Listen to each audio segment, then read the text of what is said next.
Pero vámonos con más información. Desde que se planteó como proyecto el del tren interoceánico, nos ha dado de qué hablar en los medios de comunicación y, por supuesto, en el debate público. ¿Por qué? Por la cantidad de datos, de situaciones que han escapado a lo que normalmente tendría que cubrir una obra pública. Por supuesto, me parece que de los elementos más trascendentales fue aquel audio en donde, a modo de burla, personas involucradas con el abasto del balastro decían, pues ya cuando se descarrile vemos, pues se descarriló. Pero no solo eso, desde el momento en que se descarrila hasta el día de hoy, han venido surgiendo cada vez más y más irregularidades, más señalamientos, más información que desata las suspicacias de cómo estaba no solo construido, sino cómo estaba operando. Ni más ni menos. Esta mañana el diario de Circulación Nacional, El Universal, está publicando que además el tren interoceánico está sin seguridad privada este año porque la licitación se quedó desierta, porque no hubo empresas que participaran en la misma. ¿Qué hay que analizar sobre la responsabilidad en el accidente, pero además la forma en la que se ha manejado este proyecto del tren interoceánico? De eso platicamos con el licenciado Jorge Tizal, experto en temas jurídicos. Licenciado, buenos días, feliz año. ¿Qué tal? Buenos días, feliz año, lo mejor para 2026. Igualmente para ti, licenciado, pero bueno, pues ¿con qué noticias empezamos? O vaya que está comenzando de forma movida en materia informativa este 2026 y entre ellos pues este tema del tren interoceánico. A ver, ¿cómo comenzó este proyecto, licenciado? ¿Desde dónde podríamos haber augurado que las cosas no iban bien?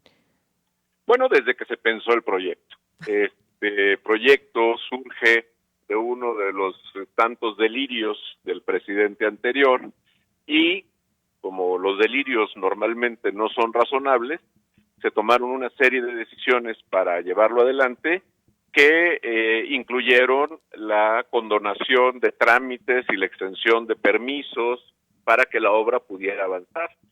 Igual que el caso del Tren Maya, hay una serie de informaciones que desgraciadamente por haber sido encomendadas al ejército, a las Fuerzas Armadas, no son de acceso público, pero un ejemplo muy sencillo que sí podemos documentar en el Diario Oficial de la Federación han sido, en el caso del Tren Maya, que cuando llegó el señor López dijo que no iba a haber expropiaciones, y si algo ha implicado expropiaciones ha sido justamente la obra del Tren Maya. Casi todos los días sale la expropiación de alguna parte, de algún terreno, de algún ejido en relación al tema del Tren Maya. Y en el caso del tren interoceánico, también el Diario Oficial de la Federación permite documentar, como es el caso de la licitación que estás comentando, que se queda desierta, el caso de la licitación por temas de los taludes y de las obras de seguridad, etcétera, que hacen ver que el proyecto arrancó sin ningún control y lo único que fue es una obra para satisfacer el deseo presidencial.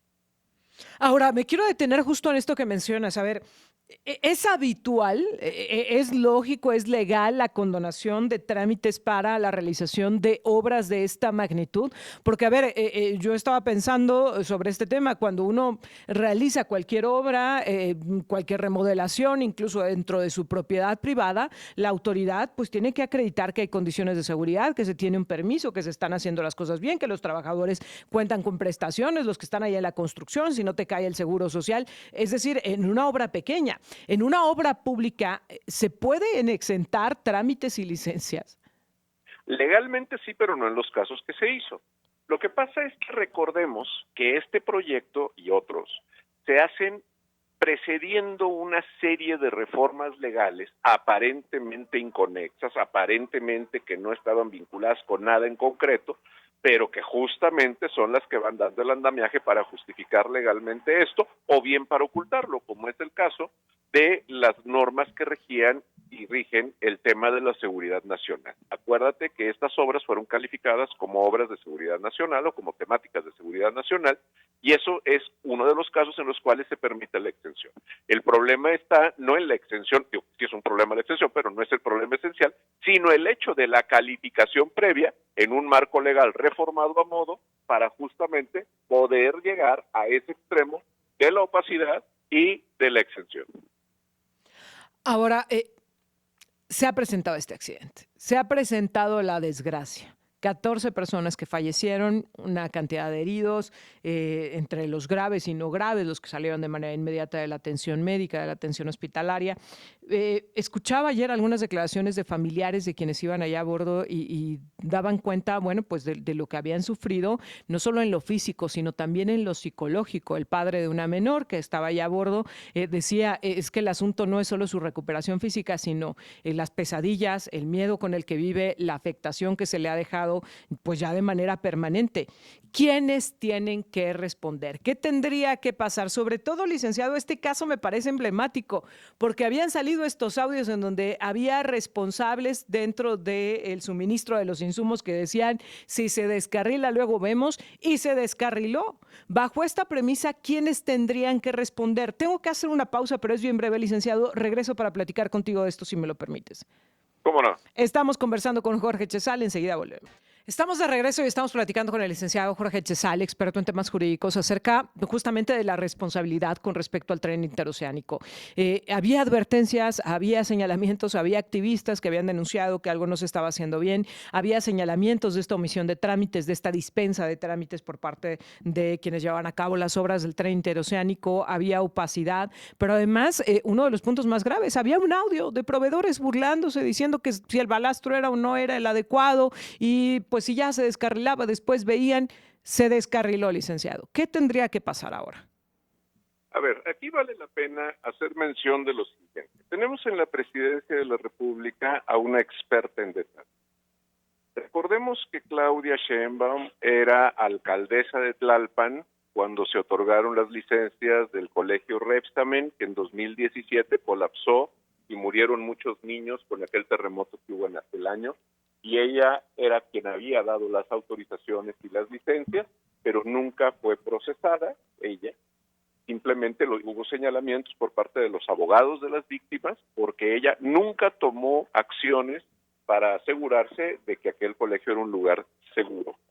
Tenemos el caso de que cuando ella era jefa de gobierno y Ernestina Godoy era fiscal de la Ciudad de México, la línea 12 del metro colapsa, y las investigaciones se dirigieron a quienes construyeron esa obra. Se dijo que también podía ser causa de la falta de mantenimiento, pero Ernestina Godoy se encargó de dirigir el tema hacia la construcción. Bueno, ahora resulta de que a la señora Sheinbaum se le descarrila un tren y, siguiendo su mismo criterio, pues entonces ella tendría que estar dirigiéndose hacia quien lo construyó, aplicando el mismo criterio de la línea 12. En la línea 12 se fueron contra las empresas constructoras y se fueron contra los servidores públicos que autorizaron el proyecto. Por lo tanto, en este caso, tendríamos que ver que se dirigiera la exigencia de responsabilidades, siguiendo ese mismo criterio. Y además ya nos dijeron Ernestina y Claudia que ese es su camino. Bueno, pues se tendrían que ir contra el señor López, por la exención de los trámites, se tendrían que ir contra los proveedores del balastro y de todo lo que tenga que ver con vinculado directo o indirectamente con el descarrilamiento, y ese tendría que ser el camino, porque ese es el camino que ellas mismas ya nos enseñaron. Vamos a ver si se atreven a transitar, porque recordemos que los involucrados en estos audios están vinculados con los hijos del señor. Pero eso es lo que tendría que pasar. Ahora, justamente a quienes construyeron, pero ¿qué hay de la información que había disponible? Porque esto no se quedó en notas periodísticas. Hay un documento de la Auditoría Superior de la Federación presentado ante la Cámara de Diputados con respecto a la fiscalización de los recursos públicos utilizados en esta obra. Desde el 2020, la Auditoría Superior de la Federación advirtió que la rehabilitación de la línea Z del tren interoceánico había arrancado con mala planeación y un proyecto deficiente. Advertía que en cuestiones ya ni siquiera solo técnicas, sino financieras, las cosas no estaban bien en ese proyecto, que había irregularidades. Y no ha pasado nada. En este caso, de la Presidencia de la República, de la Cámara de Senadores, perdón, de la Cámara de Diputados, de las autoridades de las Fuerzas Armadas vinculadas con la construcción y la administración, son responsables por omisión de estos casos. Y recordemos, a ver, vamos a dimensionar el tema. Desde el punto de vista de administración irregular, habría la posibilidad de que se demande la responsabilidad patrimonial del Estado, una indemnización, por el hecho de que fue irregular la realización de la obra y el cuidado de la realización de la obra. Sí. Desde el punto de vista penal, existe la figura de la omisión, de la comisión por omisión, en donde si una persona tiene ciertas obligaciones y estas obligaciones no son cumplidas, entonces no puede alegar culpa o imprudencia, se convierte en un delito doloso. Entonces, si sabían los riesgos y asumieron que podía pasar un descarrilamiento con víctimas mortales, se conoce como el caso de un dolo eventual y serían responsables de homicidio doloso quienes hayan tenido conocimiento y no hubieran denunciado y no hubieran frenado la situación. Es que justo... Eso sí de fácil que tiene claro.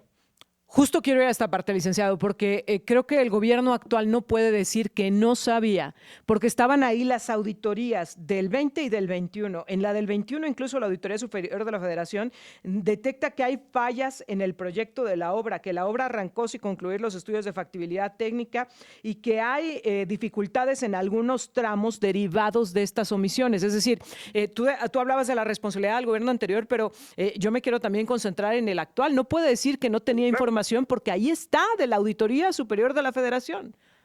No, claro, por supuesto. No. Yo me refiero al criterio que Claudia y Ernestina demostraron con el caso de la línea 12, claro. Pero por supuesto que también tienen responsabilidad en este gobierno por estas omisiones, por no atender.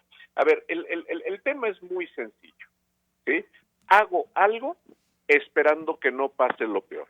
Bueno, pues puede pasar, y si pasa, ¿qué va a pasar? Bueno, pues es esto, lo que estamos viendo ahorita.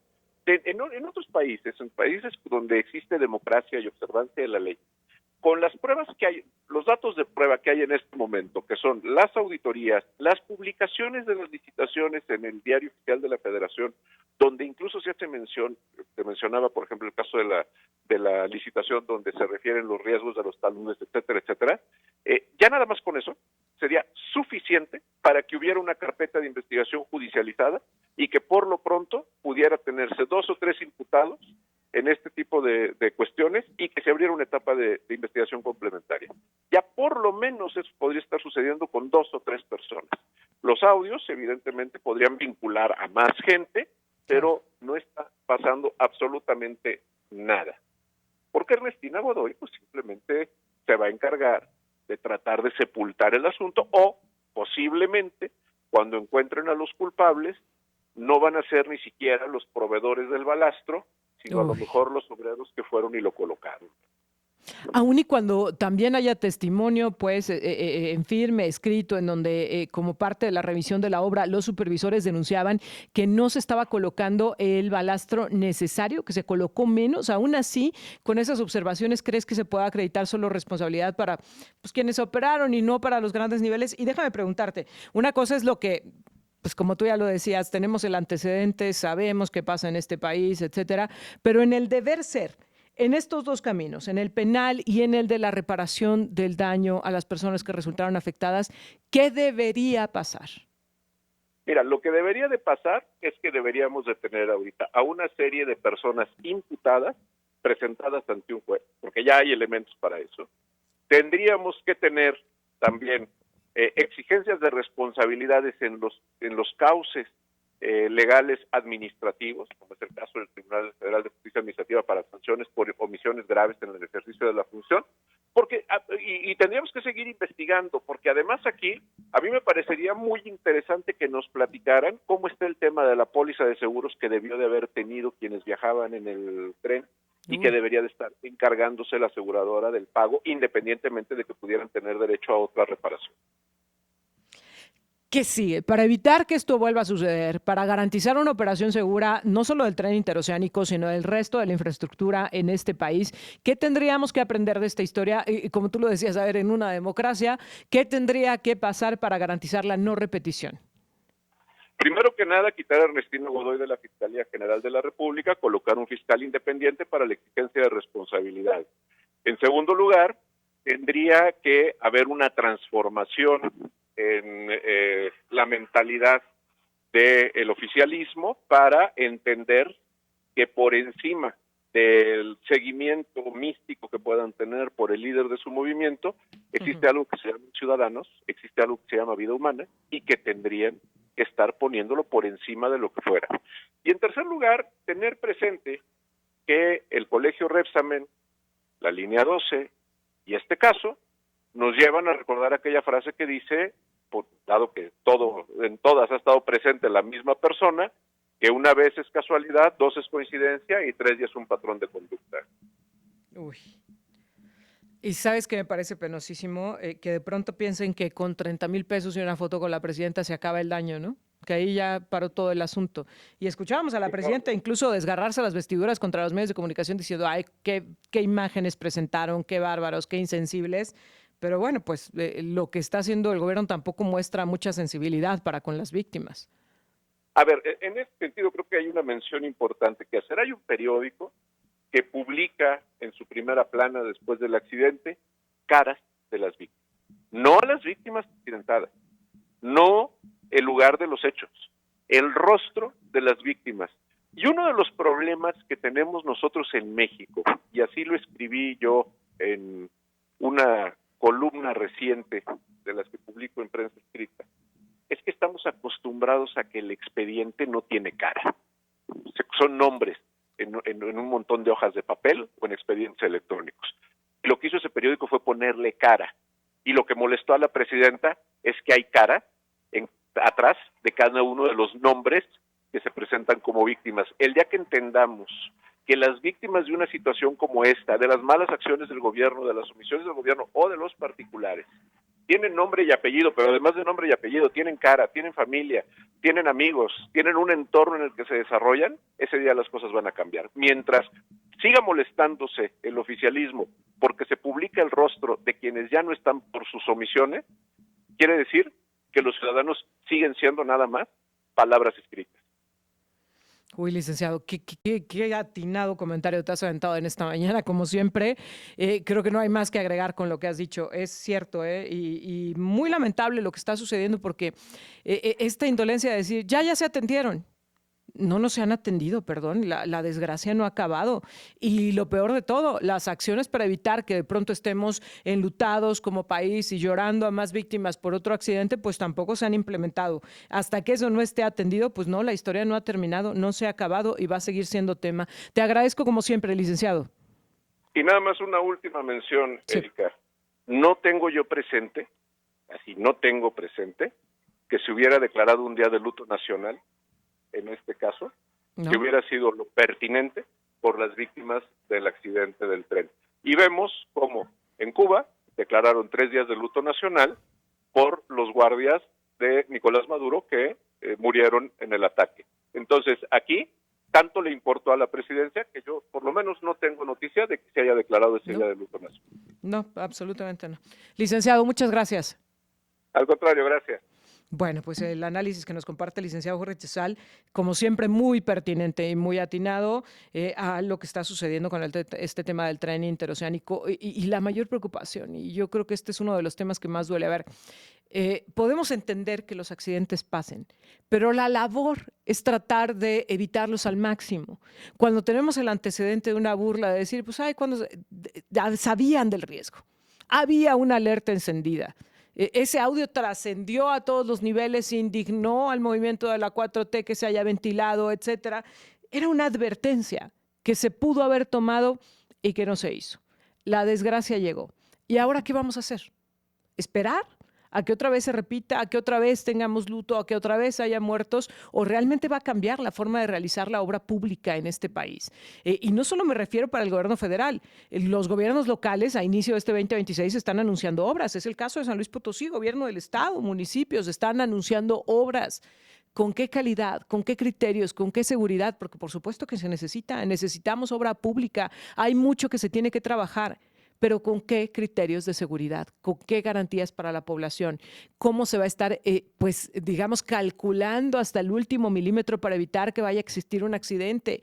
Eso es lo que hoy nos tendría que tener muy ocupados y preocupados. Y lamentablemente se difumina, porque entonces todo lo que se cuestiona pues significa una afrenta al movimiento en el poder, no se responde, no hay claridad. Hace unos días la presidenta muy molesta respondía a esto y decía, ya lo hemos platicado.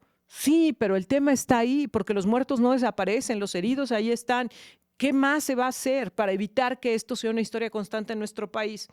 Híjole, ojalá y pudiéramos tener respuesta a ello, ojalá y pudiera estarse trabajando en ello y ojalá y lo viéramos en la práctica, ¿no? Las acciones para evitar desgracias en este país. Con esto nos vamos a la pausa y regresamos.